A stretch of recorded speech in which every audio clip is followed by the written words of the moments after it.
Hey guys, welcome back to my YouTube channel. I hope you're having a beautiful day so far, and thank you so much for joining me today for another art video.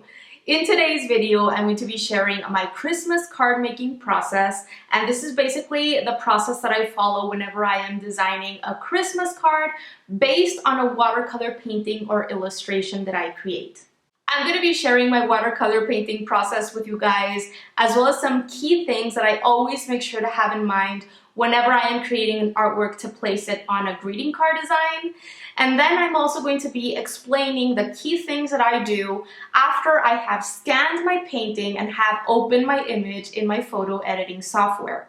And before getting into it, I just want to send out a huge warm welcome to all you new people just visiting my channel today for the very first time. I am super happy you're here. Do consider subscribing because every single week I share new videos with art tips, drawing and painting tutorials, and encouragement for aspiring artists. Let's get into it. Alright you guys, let's go ahead and get started with the actual watercolor painting process. So I'm going to walk you through what I did in very general terms here. What I did first was I went through a bunch of Christmassy art reference photos until I arrived at one that I felt could look good in a greeting card. Since the beginning, I knew that I was going to be adding a little holiday inspired message, Merry Christmas or Happy Holidays, something of the sort, to my greeting card design. And I knew that I was going to be doing this digitally via Photoshop. And this is why I left an open space in the top right hand corner. So as I was creating my freehand preliminary pencil sketch on my watercolor paper, I did a bit of a rearrangement in terms of the location of my different elements within my space. And I also modified the cropping of the picture just so that I didn't have everything too close together and I had enough space for my message. Once my preliminary pencil sketch had been created, it was now time to start adding my masking fluid. I really felt like experimenting with masking fluid for this piece. I knew that by having masking fluid blocking out my highlights, I was going to be able to paint a little bit more freely. And I also wanted to see if I could create a very fine splattering effect that could look maybe like sugar or like a little bit of snow on the table. But anyway, I placed the majority of my masking fluid on my watercolor paper using a paper clip, and sometimes I also use a toothpick. And the little splattering effect was created using an old paintbrush which was very beat up and I was going to throw out anyway. Masking fluid can really ruin your paintbrushes, so I always make sure to use something else if possible to place my masking fluid on my watercolor paper. Once I finished with that, I allowed my masking fluid to dry completely before starting with the painting process. I did share a video on using masking fluid a while back and my own personal process for using it, along with some useful tips. So if you haven't checked it out, I do recommend it. I'm going to make sure to leave a link to that one down below in the description box. As my masking fluid was drying, which probably took about 15 to 20 minutes to dry completely, I started planning out the color scheme and the specific colors that I would be using for this painting. I used a total of 7 different colors from my St. Petersburg White Nights watercolor paint set, which were cadmium yellow medium, yellow ochre, cadmium red light, carmine, ultramarine blue, green, and burnt umber. When I am selecting the specific colors that I'm going to be using for a painting, I always bring in my knowledge of the color wheel so that I can ensure that the limited amount of colors that I choose are going to enable me to create all of the different color mixtures that I'm going to be needing. And at this point in the process, I also give thought to how I'm going to be using the colors throughout my painting. Instead of approaching the painting of each individual element as, as an island in and of itself, I'm always thinking of the global picture and checking to see which color mixtures or which specific colors I can reuse and maybe slightly shift in order to paint the other elements. At the end, this is going to create a much more harmonious and cohesive effect. Aside from changing the position of certain elements within my space and slightly modifying the cropping of the picture, I also use my artistic license to change the color of my background because in my reference image, it is white, and I wanted to make this piece more colorful and choose a color that would provide contrast with the different elements on top of it. Because I knew that I was going to be using lots of warmer, lighter colors for my different elements, I decided to go for a bluish purplish background color so that I could play with the color and make the main elements pop out. If you know about the color wheel, you probably already know that purple is a complementary color to yellow, meaning it sits opposite to yellow in the color wheel. Complementary colors provide a ton of contrast to each other, and because I knew that a lot of my elements would be in between the orange to yellow kind of range, then I knew that by having purplish, bluish tones below them, I would be able to really make them pop out. And of course, blues and purples are cool colors, generally speaking, and this would also provide a nice play of color with the warm colors that I would be placing on top. Giving thought to color and this kind of thing, learning about the color wheel, color temperature, and choosing harmonious color schemes can really make a huge difference in the outcome of your paintings. So as I have explained in past watercolor painting tutorials, I approach this piece very similarly to my other watercolor pieces, starting out with my very lightest and most translucent color mixtures and progressing onto darker and more saturated color mixtures as I go. I don't always paint the background first with every single one of my watercolor paintings. I kind of decide on a case-by-case scenario depending on the subject and the particular kind of style or effects that I want for the piece. But in this case, I did decide to paint the background first. But before laying down that first layer of purple color, I did pre-wet my paper using clean water and my flat 1-inch brush.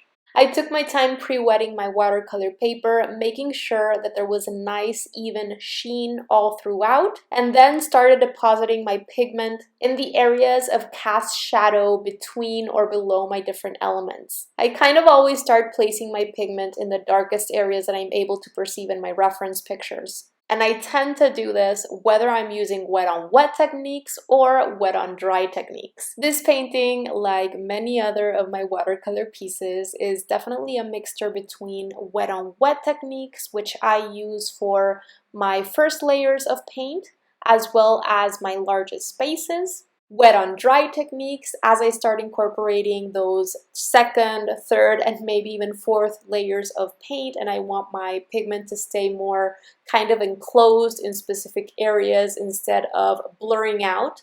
And washes of color, which I often use nearing the final stages of my watercolor painting process to bring different values together.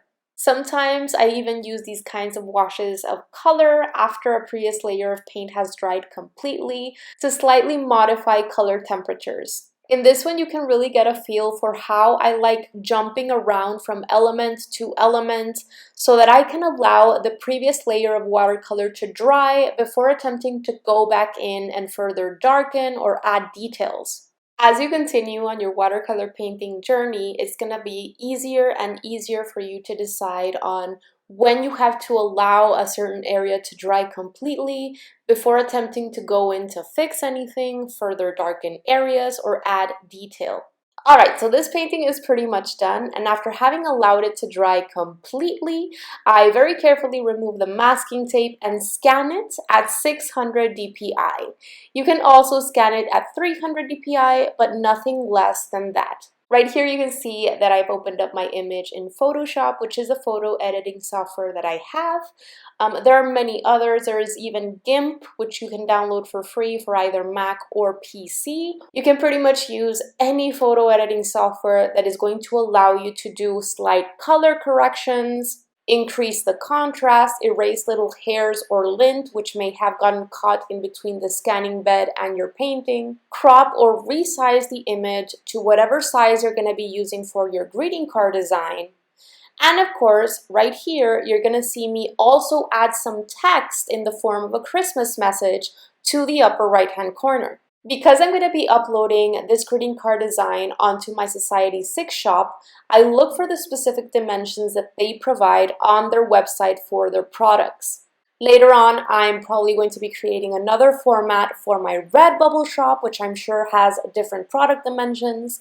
And I'm also going to be creating another format so that I can get this printed locally and sell it locally. But just to continue with the Society 6 example, they state that the dimensions for their greeting cards is 1,300 times 2,000 pixels. And I'm just gonna go ahead and leave the resolution at 300 because this is gonna get printed and I don't want the image to lose any quality. Alright, so right now I have two documents open in Photoshop. I have my scanned image and I have my brand new blank document which I just created in the sizes that Society 6 provided. And then what I do is I switch on back to my scanned image and I select all.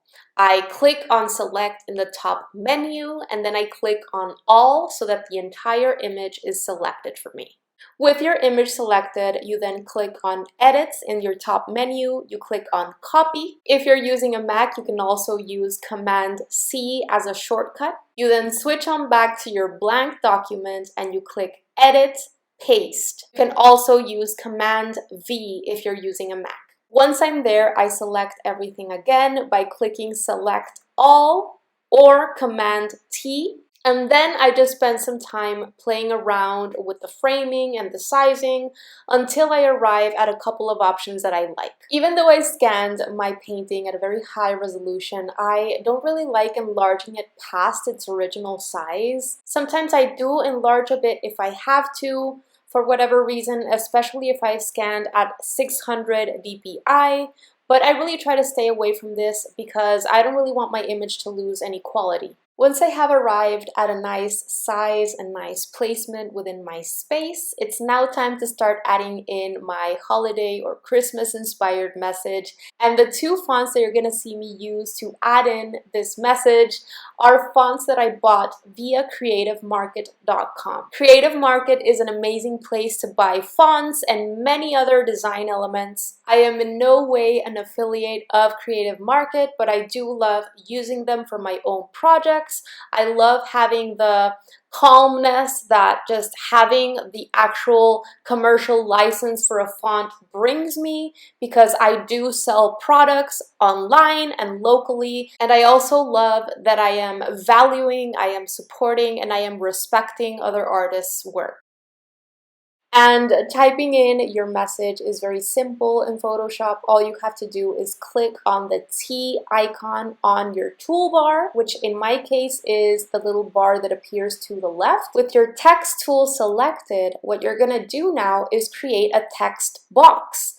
To do this, all you have to do is click and drag on the area on your space in which you want to add your text in. Once you have created your text box, you're going to see that a brand new layer appears in your layers menu. You can then start typing away as you wish. When you have your text tool selected, you're going to find that you're very easily able to change your font, change the size of your font, and change the alignment of your text box at the top, the size, the alignment, and everything in there. You can also change the color of your font very easily by clicking on the top square on the bottom section of your tools bar. Another way to very easily change your font, your text size, as well as the alignment of your text is via the character menu, which you can very easily pop out by clicking on the window menu on the top and then clicking on character. Right here, you're going to see me play around with a few different effects on my letters, and I do this by clicking on the effects icon on the bottom of my layers menu. This is going to make a menu kind of pop out, and you're going to be able to play around with many different things. And these effects are going to be applied, of course, on the specific layer that you have selected. I highly recommend playing around with the different effects because that's the best way to learn.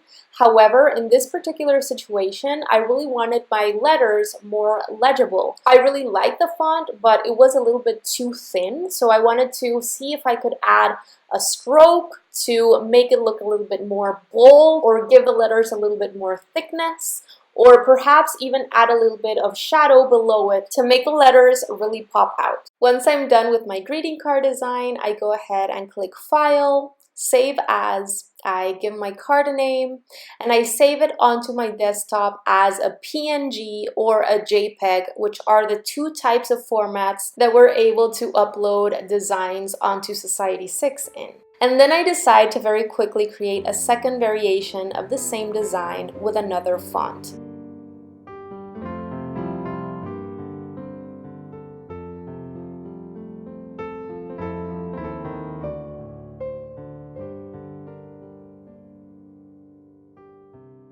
Alright you guys, that is it for today. I really hope that you found this video helpful and inspiring. If you have any questions for me, make sure to leave them down below in the comment section, and I'll do my very best to get back to you as soon as I can. If you enjoyed this video, please make sure to give it a thumbs up because it really helps my channel get in front of more people. Don't forget to subscribe and hit that notification bell so that YouTube can let you know whenever I publish a new video, and talk to you soon. Bye!